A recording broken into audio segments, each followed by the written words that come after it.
Pasti ramai yang mengenali ikan pari. Di Malaysia, ikan pari amat terkenal untuk sajian makanan seperti asam pedas atau dibakar.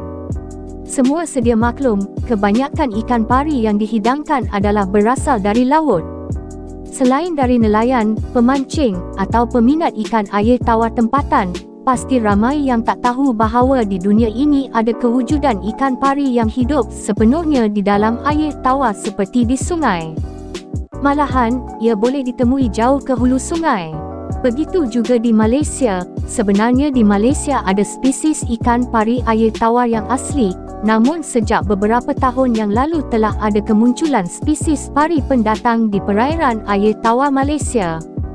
Jadi, jika korang mahu mengenali spesies ikan pari air tawar yang ada di Malaysia, teruskan menonton. Video ini dibawakan khas oleh Jejak Air Tawar. Di Malaysia, ikan pari air tawar lebih dikenali sebagai pari sungai, namun ada juga spesies yang dikenali dengan nama lain. Walaupun di sesetengah sungai di sekitar Malaysia ia masih boleh ditemui, tapi sebenarnya populasi ikan pari sungai telah mula menurun sejak beberapa dekad yang lalu dan kini ia sedang terancam oleh kepupusan. Tambahan pula, kini ada kemunculan ikan pari air tawar pendatang di beberapa sungai di sekitar Malaysia akibat dilepaskan oleh pemilik ikan hiasan atau segelintir penternak. Walau bagaimanapun, ikan pari air tawar yang asli di Malaysia masih di dalam kajian, kemungkinan akan ada spesies yang baru dikenal pasti akan datang. Setakat ini, di Malaysia hanya ada satu saja keluarga pari air tawar yang asli ditemui, iaitu Dasyatidae, dan lagi satu keluarga adalah keluarga pari pendatang, iaitu Potamotrygonidae yang berasal dari Amerika Selatan. Ada 4 spesies dari keluarga Dasyatidae pernah dicatatkan, namun satu spesies lagi sebenarnya tiada rekod di Malaysia dan masih menjadi persoalan sama ada ia wujud atau tidak di Malaysia. Maka, hanya ada 3 spesies saja dari 2 genus berbeza yang ada rekod rasmi dan tidak rasmi di Malaysia, iaitu Fluvitrigon signifer, Fluvitrigon kictipomi, dan Urapgemnos polylepis. Dan hanya ada satu spesies pendatang dari keluarga Potamotrygonidae yang pernah ditemui, iaitu Potamotrigon motoro. Mari kita ketahui secara ringkas tentang setiap spesies ini. Fluvitrigon signifer, secara umum ia dikenali sebagai pari sungai. Spesies ini selalunya ditemui di sungai-sungai yang besar dan ia mendiami di dasar yang berpasir kasar hingga ke dasar yang berlumpur. Antara ciri-cirinya ialah ekornya yang panjang, di sekeliling sirip pektoralnya pula berwarna putih, bahagian bawah badannya juga berwarna putih sepenuhnya, dan kebiasaannya ekornya berwarna putih dari pangkal ke hujung. Namun ciri-ciri ini mungkin tidak jelas kelihatan di habitat tertentu akibat dipengaruhi keadaan sungai. Antara makanan utamanya ialah seperti udang, cacing, siput, dan mungkin ia juga cenderung untuk memakan serangga air dan haiwan amfibia. Spesies ini boleh membesar hingga 24 inci. Fluvitrigon kictipomi, ia turut dikenali sebagai pari sungai. Habitatnya sama seperti Fluvitrigon signifer.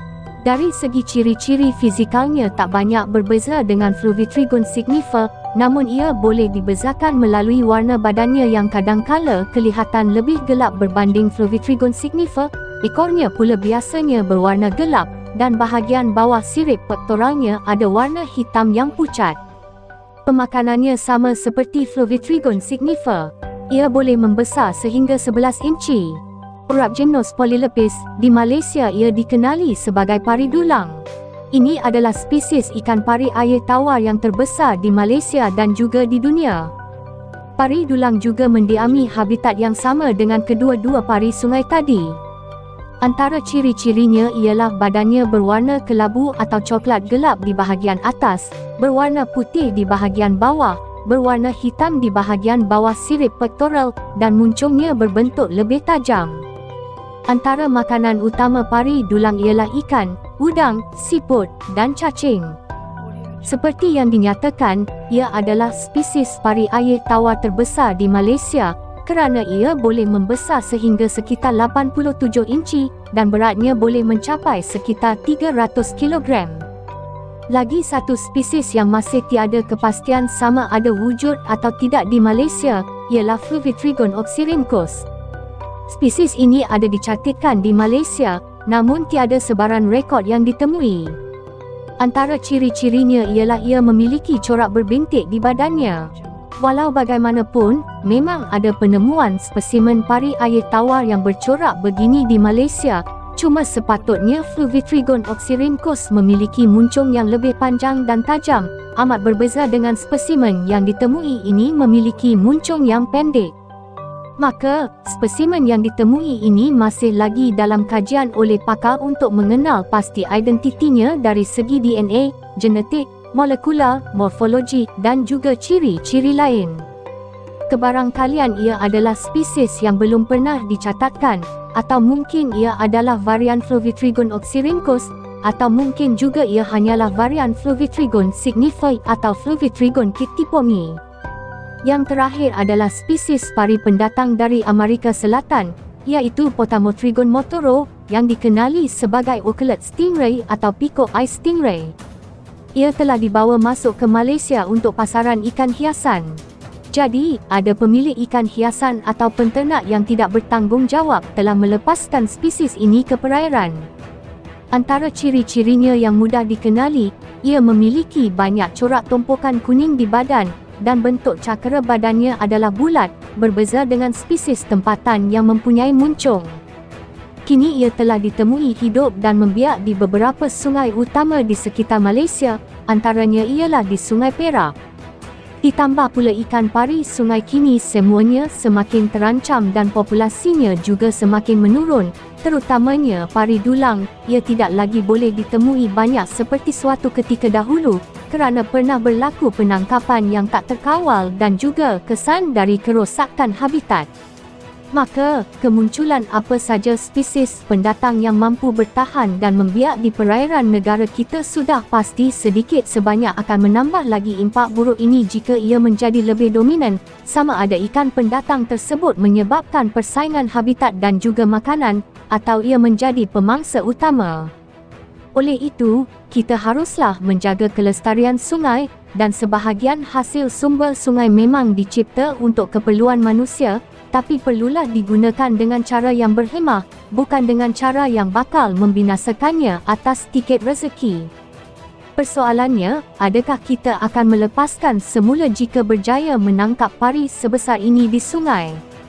Pilihan di tangan anda antara perut, keuntungan, atau memastikan ia kekal wujud. Kerana kepupusan sesuatu spesies tempatan itu sudah pasti adalah satu kerugian, tapi yang lebih merisaukan adalah kerosakan ekosistem yang bakal dihadapi kerana kesan dari kehilangan kebanyakan spesies tempatan yang sejak ribuan atau jutaan tahun dahulu membantu mengimbangi rantaian makanan.